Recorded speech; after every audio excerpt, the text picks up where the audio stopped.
Bistado ang tangkang pagpupuslit na isang lalaki sa China.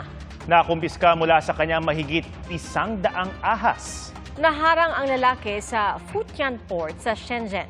Ayon sa China Customs, nakuha mula sa mga bulsa ng damit ng lalaki ang mga selyadong canvas bag na naglalaman ng mga buhay na ahas. 5 uri ng ahas ang natukoy at 3 sa mga ito ay alien species o hindi native sa China.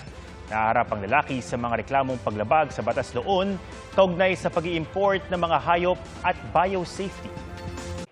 Mga kapuso, sama-sama tayong maging saksi.